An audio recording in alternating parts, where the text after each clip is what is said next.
Кыргызстанда bir gün içinde коронавирус жана пневмония жуктурган 571 жаңы учур катталып, 5 киши каза болду. Бул тууралуу республикалык штабтан билдиришти. Маалыматка ылайык, көз жумган адамдардын 3-өө Талас облусунда, бирөө Бишкекте болсо, бирөө Баткен облусунда катталган. Ошол учурда bir gün içinde 406 адам коронавирустан айыгып чыккан. Бүгүнкү күнгө карата өлкөнүн стационарларында 3457 бейтап үй шартында 3737 киши дарыланууда. Ооруканаларда дарыланып жаткан бейтаптардын 71-нин абалы канааттандырарлык. 2251 киши орточо оор, 1004 адам оор жана 131 киши өтө оор абалда деп айтылат маалыматта. Акыркы bir gün içinde өлкө боюнча 2 медицина кызматкеринен коронавирус табылган. Ошол учурда үй карантининен 6, стационарлардан 8 медицина кызматкери айыгып чыгарылган. Бүгүнкү күнү Кыргызстанда медициналык кызматкерлер арасында коронавирус жуктурган жалпы 3649 учур катталды. Алардын ичинен 3436 мед кызматкер айыгып чыкты. Белгилей кетсек, учурда Кыргызстанда коронавирус жуктургандардын жалпы саны 63390ду түздү. Алардын ичинен 54358 адам айыгып чыккан, 1182 киши көз жумду. Президенттин милдетин аткаруучу премьер-министр Садыр Жапаров Нарын облусуна жумушчу сапарынын алкагында Нарын шаарындагы билим булагы билим берүү комплексине барды. Бул тууралуу өкмөттүн басма сөз кызматы билдирет. Белгилесек, билим берүү комплекси Ассалам кайрымдуулук фонду тарабынан демөөрчүлөрдүн эсебинен жетим балдар үчүн курулган. Бирок ар кыл бюрократиялык себептерден улам аны мамлекеттин балансына өткөрүп берүү мүмкүн болгон эмес. Садыр Жапаров комплексти карап чыгуу менен Билим берүү жана Илим министрлигине жана мамлекеттик мүлктү башкаруу боюнча фондко объекти мамлекеттик баланска өткөрүү боюнча чараларды көрүү тапшырмасын берди. Биз инвесторлор үчүн ачык болуп, алар үчүн эң ыңгайлуу шарттарды түзүшүбүз керек. Инвесторлор менен иштөөдө бюрократиялык тоскоолдуктарга, пара алууга жол берилбейт. Эгер ар бир мамлекеттик орган алар менен өз деңгээлинде диалогду ачык жүргүзсө, инвесторлор Кыргызстанга келет, деди Жапаров. Ошондой эле аталган комплекс бардык керектүү жабдуулар менен камсыздалганын жана кесиптик билим берүү мекемеси катары колдонууга даяр экендигин белгиледи. Президент милдетин аткаруучу сөзүнүн соңунда фонддун өкүлдөрүнө аймактарды өнүктүрүүгө кошкон салымы үчүн ыраазычылык билдирип, мамлекет инвесторлорго ар дайым колдоо көрсөтүүгө даяр экендигин белгиледи. Жалал Абад облусунун Ала Бука районунда эпидемиологиялык кырдаалга байланыштуу жайма жана мал базардын иши убактылуу токтотулду. Бул тууралуу Жалал Абад облустук милициясынан билдиришти. Маалыматка ылайык, Ала Бука жума жана ишемби күндөрү жергиликтүү тургундар үчүн мал базар менен кийим сатуучу жайлар иштеп келген. Ал эми жекшемби күнү Чаткал, Ала Бука, Аксы райондорунун тургундары борбордук базарга келип, жайма базар менен мал базар иштечү. Эпидемиологиялык кырдаалга байланыштуу райондук штабтын чечиминин негизинде бул базарлар ишин белгисиз мөөнөткө убактылуу токтотот. Буга байланыштуу Ала Бука райондук милициясынын кызматкерлери аталган базарларда эл арасында эскертүү жана түшүндүрүү иштерин жүргүзүштү. Мал базарга алыскы аймактардан келүүчү тургундарга убактылуу иштебей тургандыгына байланыштуу мал базарга убара тартып келбөө керектиги эскертилди. Жугуштуу илдет азыркы учурда азайбай жаткандыгы, тургундар бул кырдаалды туура түшүнүү менен кабыл алып, оору менен күрөшүүдө жоопкерчиликтүү болуу керектиги айтылды деп айтылат маалыматта.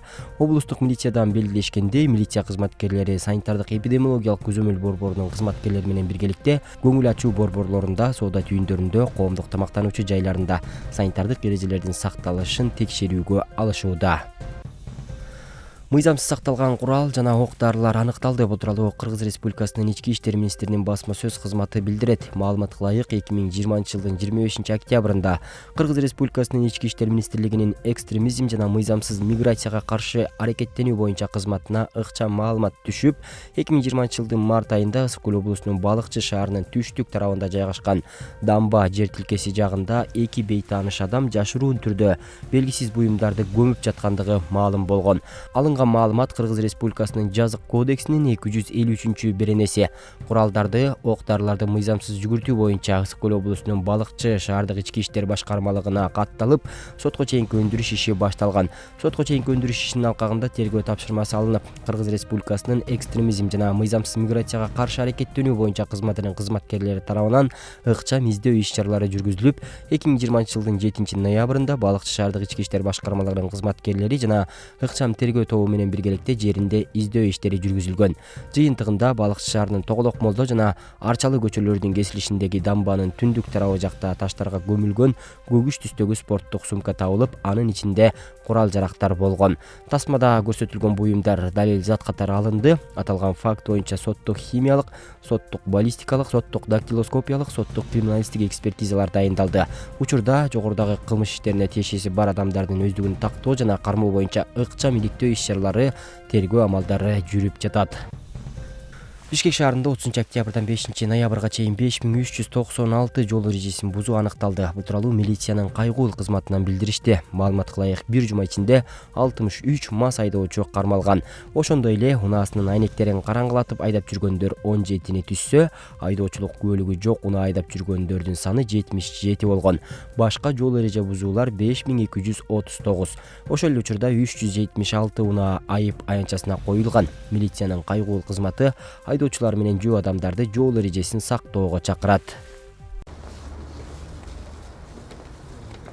Оштогу Сулайман тоодон боюн таштап каза болгон кыздын ата-энеси кайгыга баткан кез. 15 жаштагы кыз жол кырсыгынан же башка нерседен каза тапкан жок. Ал өзүнүн жанын кыйган. Маркум кыздын үйүндө ата-энеси жана андан кичүү 4 бир тууганы жашаган. Ал мындан алдын ала бир канча жолу үйүнөн чыгып кетип, үй бүлөсүн тынчсызданткан дейт жакындары. Мен угушум боюнча, апасынын айтуу боюнча 18 майдан бери ушундай адат чыгарып, ушундай эмне болуп калды эле. 1-2 жолу бияктан келип, эмне алып кеткенбиз деген сөздөрдү айтты да. Анан тергөөдө деле ошол аныкталды, ошентип айтып эмне кылды. Эми биринчиден бул мындай оорубу дейм да.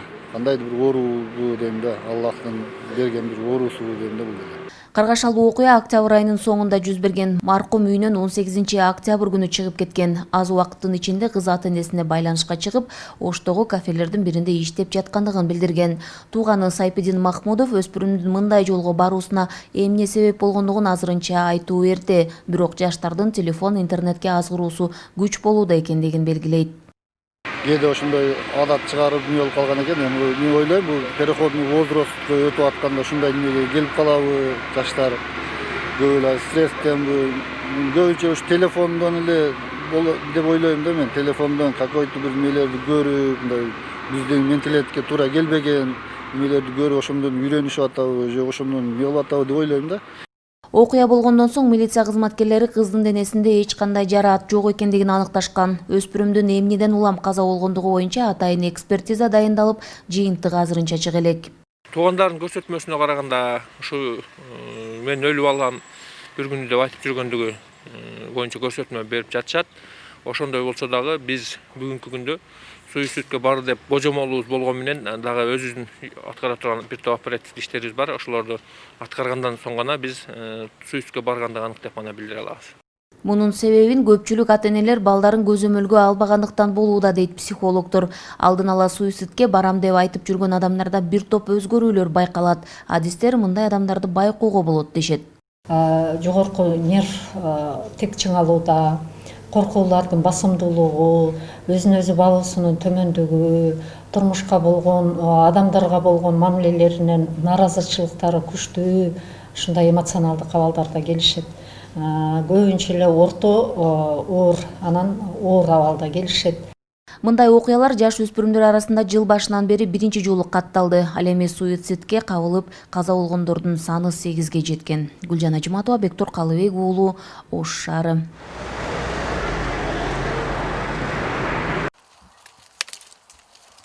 Арабандык багбан Жамшытбек Сыдыков мындан 4 жыл мурун 30 сотук жерине 150 түп курма дарагын эккен. Көчөт кезинен дарылап караган дарактар мөмө бере баштады. Былтыр 6 тоннадай түшүм алган багбан быйыл 2 тоннадан ашуун мөмө алам деп турат. Жылда şu карайбыз, өстүрөбүз, бир алмак. Жылда карайбыз, бирок быйыл түшүм аз. Анткени бактын жарымын үйшүк алып кетти. Ошого жарымы гана түшүм берет. Курманы өстүрүү оңой эле. Дары себинин кереги жок. Курт деле түшпөйт. Эми быша баштады. Ноябрда толугу менен бышып калат. Бул ноябрда түшүм берет, болуп калды. Ал эми Кундускан Эргешова дыйкандардын мээнети акталбай жаткандыгын айтат. Анткени курманын баасы 10 сомго эле бааланып жатат дейт ал. Баанын төмөндөшүнө ортодогу чай коочулардын тиешеси бар. Olup satarlar da, olup satarlar. Ortomçular olup satarlar. Sizlerden o zaman kaça satat emalar? Bilmem 50'den satsa gerek. 50, 30 bilmem. Pazarga Aytpayt. özünüz arap çıksanızlar ne oladı? Biz sattıra koyuşpayt. Ovayt. Pas deyt, narxты paska urat, jaman eken deyt, ötpeyt deyt. Dikandарды бардыра койбойт да базарга. Жергиликтүү бийлик өкүлдөрү баанын арзан болушун базар экономикасы менен байланыштырышат.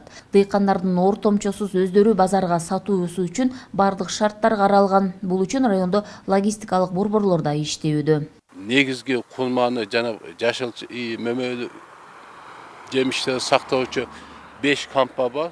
Эң чоңу 800 тонналык, эң кичиги 100 тонналык.